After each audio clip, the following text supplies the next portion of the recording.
The rain hammered down on the rusted hood of my car, a relentless percussion that blurred the world outside into a smear of shimmering asphalt and skeletal trees. It was 3:14 a.m., a time that usually found me tucked safely under my covers, not hurtling down a deserted stretch of highway in the middle of nowhere. But tonight was different. Tonight, I was chasing a ghost. It all started with a cryptic email, an anonymous message with a single line of text. "They whisper on Willow Road." There were no attachments, no sender's name, just that chilling sentence hanging in the empty white space of my inbox. I wouldn't normally pay attention to such things, but Willow Road held a peculiar significance in my life. It was the last place I'd seen my sister, Sarah, alive. 10 years ago, Sarah vanished without a trace.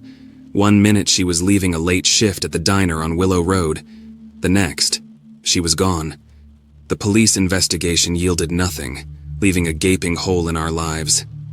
Over the years, the memories dulled, the pain turned into a dull ache, but the mystery of her disappearance remained, a festering wound in my heart. So the email was a spark in the tinderbox of my grief. Could it be a lead? Maybe someone finally knew something. Driven by a desperate hope, I packed a small bag, jumped into my old car, and set off for Willow Road, the location etched into my memory like a scar.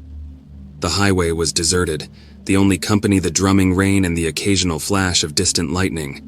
The faint glow of a nearby city was swallowed by the storm, leaving me in a bubble of inky blackness punctuated only by the headlights slicing through the downpour. As the miles ticked by, a sense of unease settled in my gut. The email had mentioned whispers. What whispers? Who was whispering? And why on Willow Road? The radio sputtered, catching a snatch of a weather report before dying completely. Great, just what I needed. No music, no news, just the relentless symphony of the storm. I gripped the steering wheel tighter, my knuckles white in the dim glow of the dashboard lights. Then, I saw it. A faint signpost through the rain, almost hidden by overgrown weeds. It read, "Willow Road, exit next right." A jolt of adrenaline shot through me. My heart hammered against my ribs, a frantic drum solo in the quiet car. Taking a deep breath, I slowed down and took the next exit. Willow Road was everything I remembered and more. Gone were the bustling diners and gas stations of my childhood. In their place stood abandoned buildings, their windows black holes staring vacantly into the night. The streetlights flickered erratically, casting long, distorted shadows that danced on the rain-slicked road. The air grew thick, heavy with a strange stillness that felt almost oppressive. I drove slowly, my headlights cutting through the gloom, revealing peeling paint and boarded-up windows. The silence was broken only by the rhythmic swish-swish of my tires on the wet pavement. It felt like driving through a mausoleum, a graveyard of forgotten memories. A shiver ran down my spine as I passed the spot where the diner used to be. It was now a crumbling husk, the once cheery neon sign hanging at a precarious angle, a single flickering letter, E, casting an eerie glow. Suddenly, my headlights picked up movement ahead. A figure stood on the side of the road, shrouded in a dark cloak that seemed to billow even in the still air. As I got closer, the figure raised a hand, beckoning me to stop. I slammed on the brakes, the car skidding on the wet road before coming to a halt. My heart leaped into my throat. Who would be out here on a night like this? I rolled down the window a crack, the cold, damp air washing over me. "Can I help you?" I called out, my voice barely a whisper. The figure tilted its head, the darkness of the hood obscuring its face. For a moment, there was only silence, broken only by the drumming rain.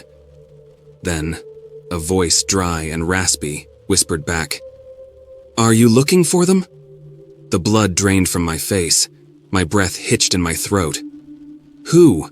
I managed to stammer.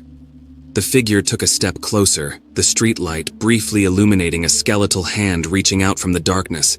Then, in a chilling hiss that sent goosebumps erupting all over my skin, it whispered. My mind reeled.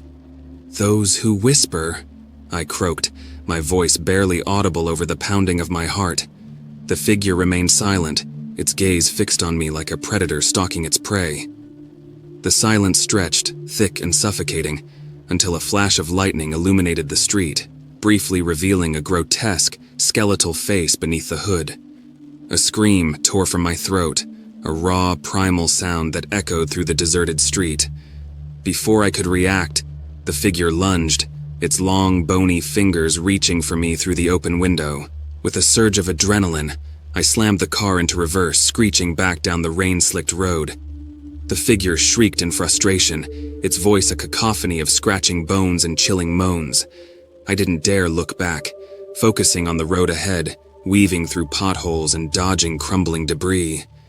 The storm seemed to intensify, mirroring the panic rising within me. The headlights barely penetrated the thick curtain of rain, transforming the abandoned buildings into menacing silhouettes. A sudden jolt sent the car swerving, a flat tire. Cursing under my breath, I pulled over to the side of the road, the engine sputtering to a halt. Trapped in the heart of this desolate place, fear clawed at my throat. My breath fogged the windows, momentarily obscuring the world outside.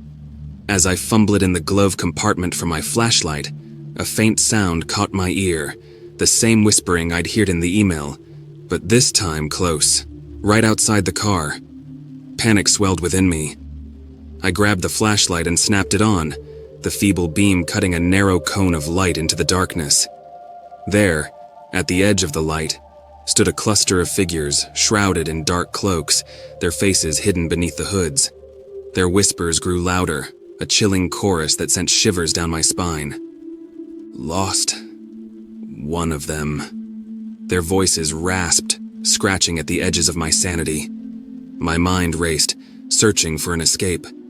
I knew I couldn't stay in the car. Grabbing my phone, useless without any signal, and a tire iron from the trunk, I stepped out into the storm. The whispering surrounded me, a chilling symphony of secrets and despair. The figures advanced, their skeletal hands reaching out, their moans morphing into a single word. Join. Desperation fueled my movements.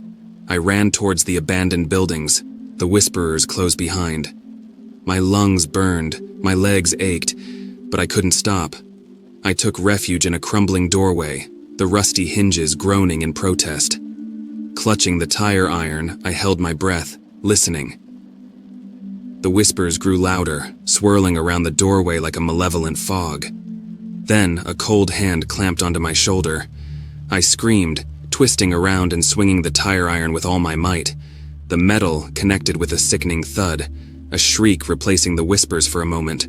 Taking advantage of the distraction, I scrambled further into the building, the whispers fading as I plunged deeper into the darkness. The air grew thick with dust and the smell of decay. Cobwebs brushed against my face as I navigated the debris-filled room. A lone boarded-up window offered a sliver of light. With adrenaline coursing through me, I pried at the boards, desperate for any escape.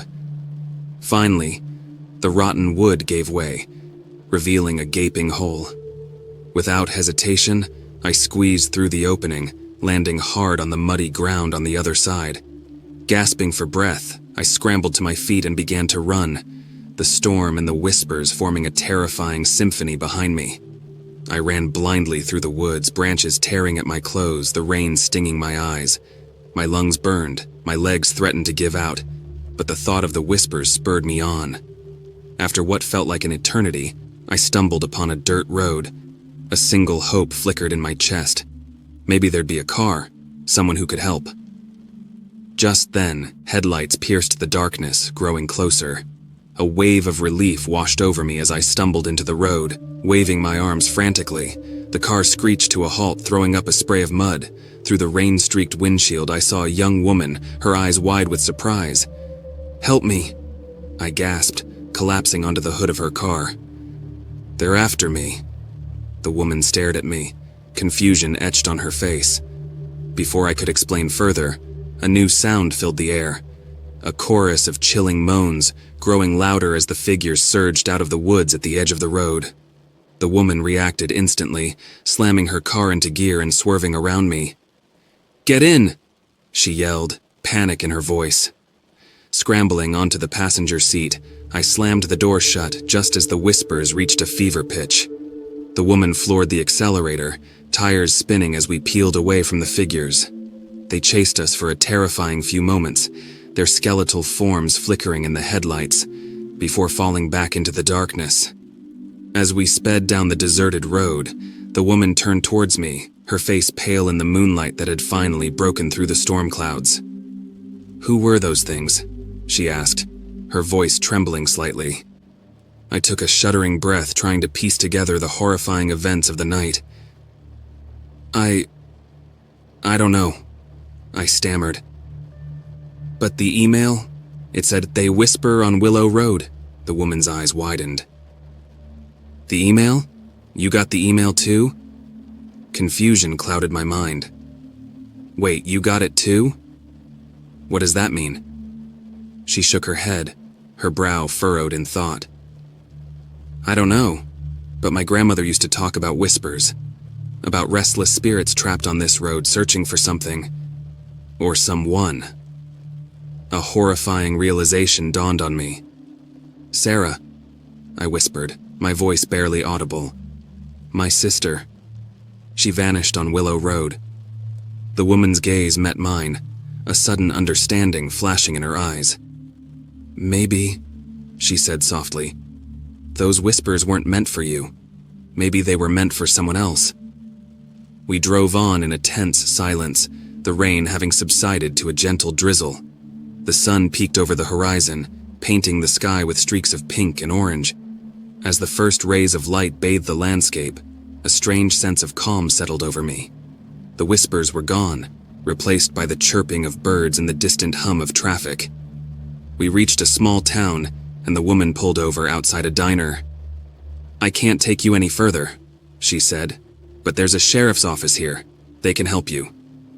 Getting out of the car, I turned to thank her, but she was already gone. Standing on the sidewalk, I looked back at the road leading out of town. Willow Road was bathed in golden morning light, looking ordinary, almost peaceful. But I knew the truth. The whispers might have been silenced, but the secrets of the road remained, as did the mystery of my sister's disappearance. Walking towards the diner, I knew this wasn't over. I had to find out what those whispers meant, what Sarah had stumbled upon on this desolate road.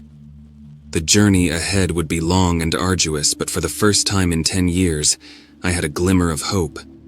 The whispers might have led me to danger, but they might also hold the key to finally bringing my sister home.